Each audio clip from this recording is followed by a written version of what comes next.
part in this world in making sure that things run smoothly.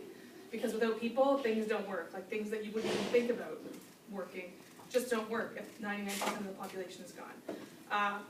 It's great because it's kind of something you can almost see happening. We talk about these pandemic flus and these sicknesses that kind of take over different areas of the world, but and how quickly they move in an era where you can jump on a plane and fly across the world in 14 hours, and how quickly things can travel that way.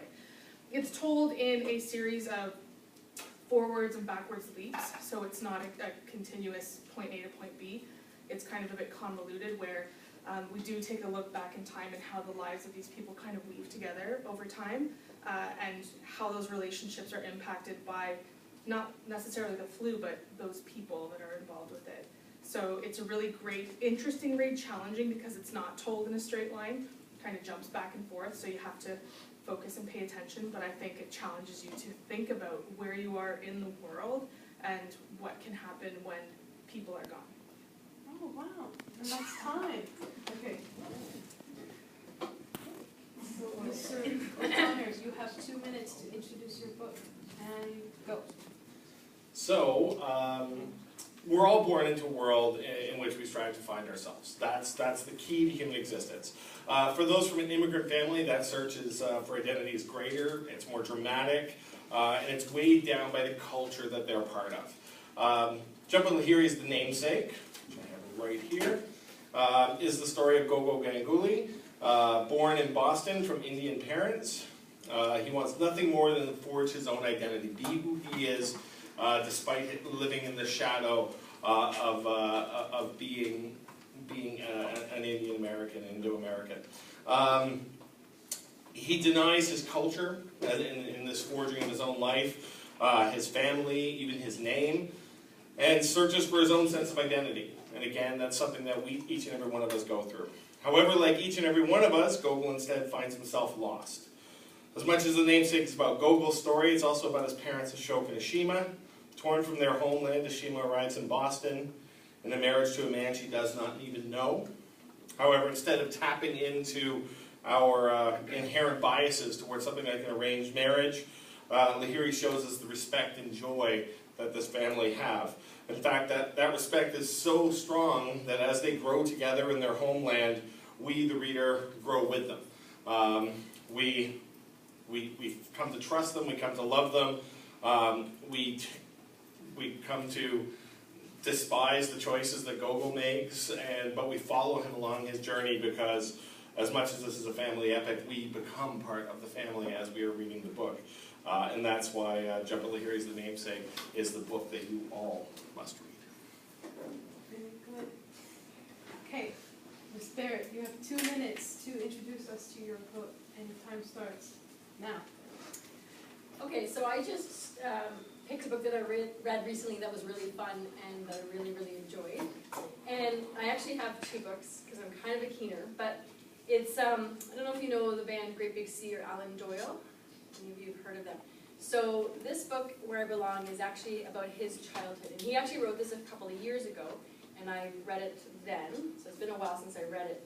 The book I just finished is the most recent one. So, but I'm going to talk about this one and why it's an important book for everybody to read. First of all, he's from a small fishing village in Petty Harbour, Newfoundland. And without getting too much into the history of Newfoundland, in 1992, Newfoundland changed drastically in that their fishing was completely stopped. There was a moratorium on the fishing of cod. And that completely changed the province's economy, culture, everything. In 1992, Alan Doyle was 23 years old.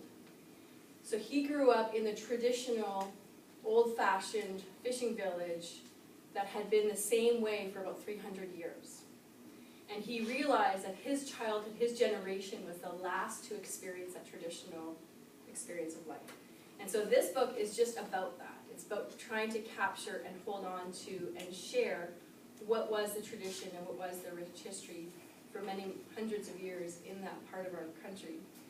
And that's what his songs and his music is all about, because he's realized that that is becoming lost, because Newfoundland right now is a very different province than what it was prior to 1992. And he had a childhood that he loved. Although he grew up very, very poor and very remote. There was no cable to anyone. Obviously there was no internet because it was prior to 1992. He only had 2 TV channels. He didn't have plumbing or electricity until he was about 7 or 8 years old. And he didn't That's meet... time.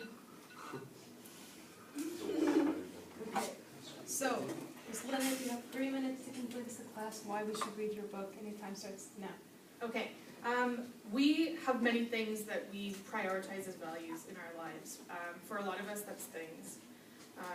We can't often live for long without our cell phone.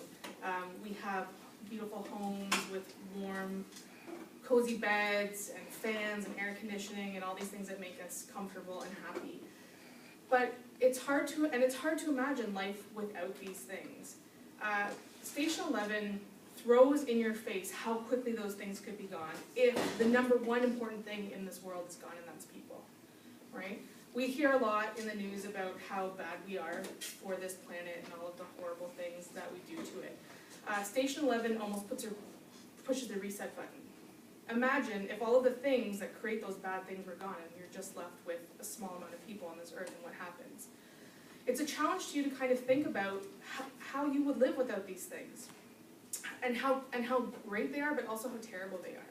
And that goes for things like, and I said this before, that how quickly disease can travel in a world where you can jump on a plane and fly across the world, where sometimes symptoms of a sickness don't show up until you've had it for days.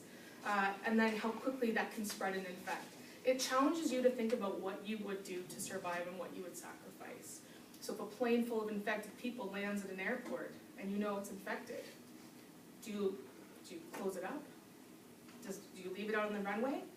Or do you go in and try to save those people with the risk that you could die yourself? So it asks you to think about those really hard questions of what would you do to survive in this situation?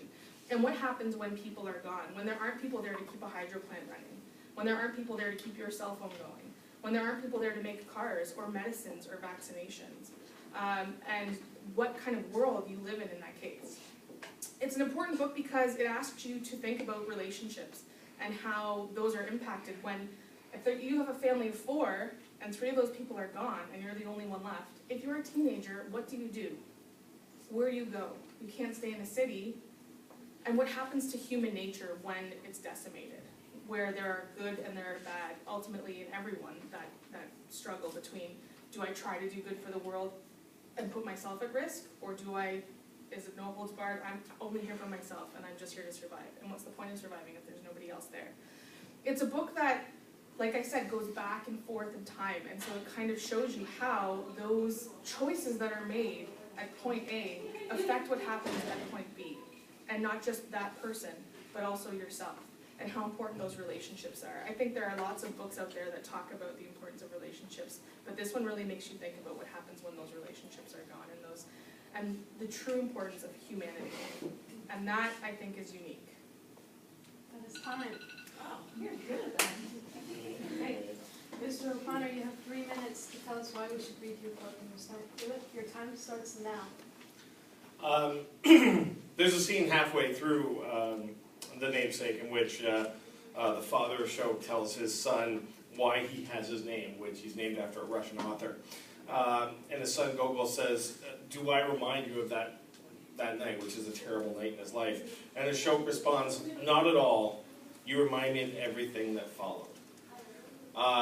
It's a beautiful, poignant point in the story that really kind of taps into those sort of long-kept secrets that families have that aren't like malicious, they're not terrible, they're not these secrets that we get from television shows like Gossip Girl or something like that. These are real poignant things that our families keep sort of nestled in them that we aren't allowed access to.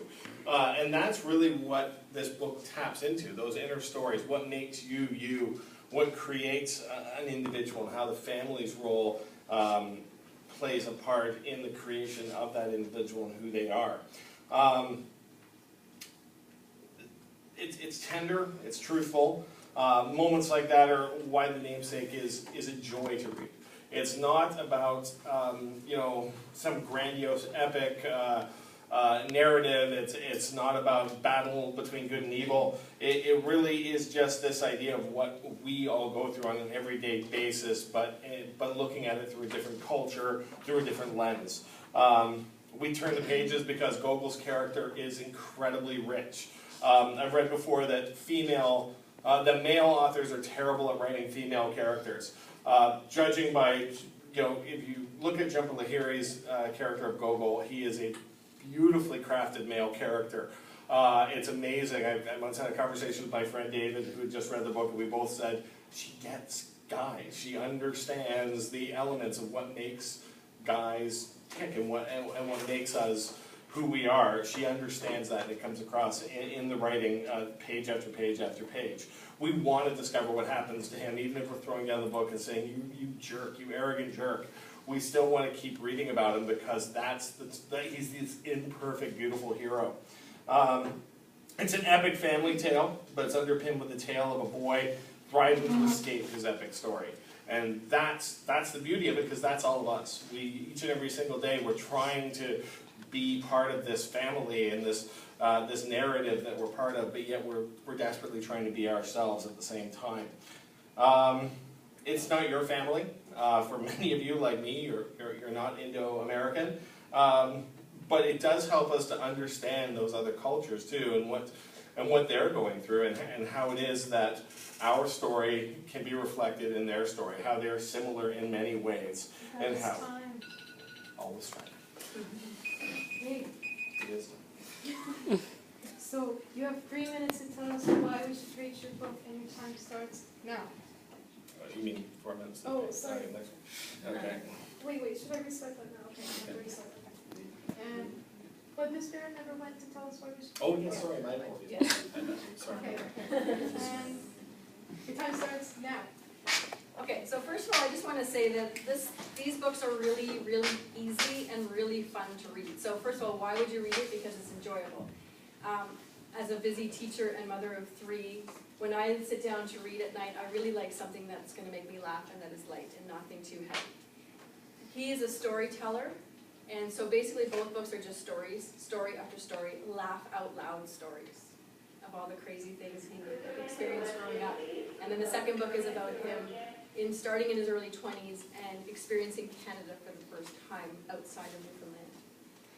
But why I think this book is so amazing, as I was saying, is so he grew up in this very traditional, very old-fashioned community that had no access to the outside world. They didn't have a car until he was in his teens. They didn't have electricity and water, as I said. But what was interesting is, and there's one quote in here where he writes, "When my wife Joanne, who was then my girlfriend, came to Petty Harbour for the first time in our early 20s, I showed her around the house I grew up in. I shared some of our stories, like our out-of-oil parties." The out-of-oil parties he talked about are when basically there was no electricity, so they used oil, and they ran out of oil, so then people would come together because it would be cold, and they would just they would just all gather, and basically they just play music and sing, and he talked about how that was some of his favorite memories, were the times when they ran out of the resources they need, but the people would gather to kind of stay warm together and, pass the time together. And that's where he developed his love of music. So he said, on her way back to St. John, she casually mentioned she was not aware I'd come from a poor family.